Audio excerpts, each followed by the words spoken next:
Bonjour Lucie, comment vas-tu? Bonjour Gilles, ça va très bien, merci.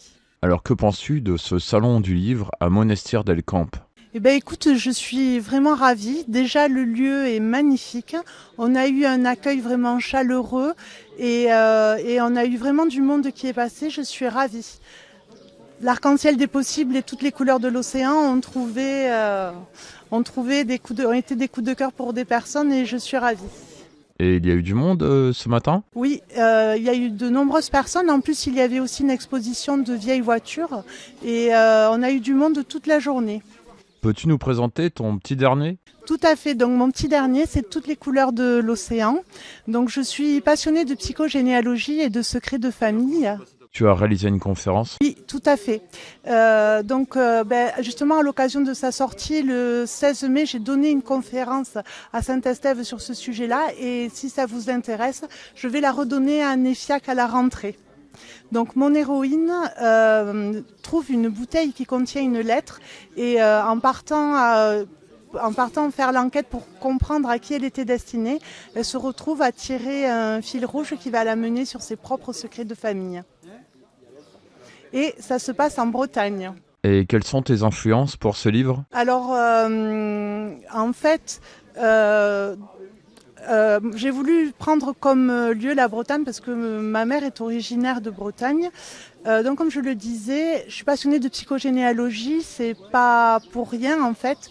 Quand Ça a été pour moi un vrai coup de cœur quand j'ai découvert cela avec Aïe mes aïeux d'Anne Anselin Schwessenberger. Ça m'a poussé à étudier le sujet, à passer des diplômes dedans et à faire des enquêtes sur mes propres secrets de famille. Et comme il n'y a jamais de hasard, si on s'intéresse à quelque chose, c'est que ça nous touche. J'ai mis à jour de nombreux secrets sur ma propre famille.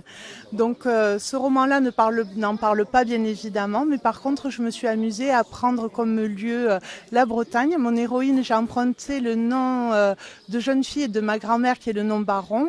Et dedans, il y a également un manoir, parce que dans mon histoire familiale, il y a eu un manoir. Donc toute la ressemblance s'arrête là, mais ça a été un vrai plaisir et très libérateur de l'écrire.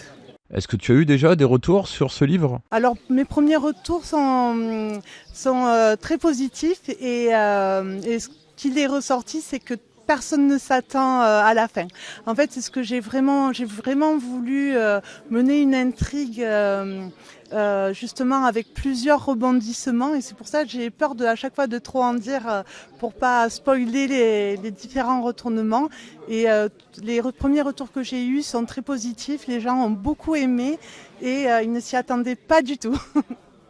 Quel est le rythme de ton livre? Est-ce que l'histoire est rapide ou lente? Alors celui-ci, j'irai rapide.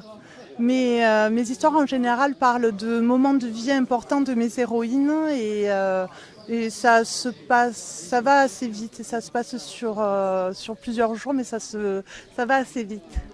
Mais toujours des moments clés. Quand tu es sur ton stand, quelle est ton approche pour attirer les gens dans ton univers? Alors là, je tiens à faire un hommage à une autrice qui s'appelle Amy Criard, qui est une autrice que j'adore et dont j'adore le style. Elle était là ce matin, malheureusement, elle a dû repartir. Et c'est elle qui m'a beaucoup appris en fait à aborder les personnes lors des salons. Déjà, c'est tout bête, mais déjà de se lever, de se présenter et de demander aux personnes si on veut qu'on leur présente les romans. Et en fait, de là, en général, les gens sont attirés plutôt par l'un ou plutôt par l'autre, ou voire les deux.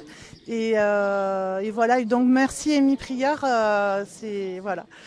Et puis chaque fois, en fait, grâce notamment à des personnes comme toi aussi qui m'interviewent régulièrement, parce que c'est pas simple, voilà, d'être interviewé, de répondre à des questions. Mais donc, notamment à chaque fois, grâce à toi, grâce aux personnes qui m'entourent, et puis grâce à mon éditrice aussi qui est là, on apprend à chaque fois à essayer de faire un petit peu mieux. Alors comme Marie Nadal a eu un message pour toi à la Katoukine, est-ce que tu auras un message à lui dire? Mais oui, bien sûr, Marie, bien sûr, elle me manque là, puisqu'on sait très bien l'ombre et la lumière toujours ensemble. Et un immense bisou à toi, Marie. Et elle le sait, on s'est échangé plusieurs messages. Elle me manque vivement la semaine prochaine que je la retrouve au salon de la Tour Baselne.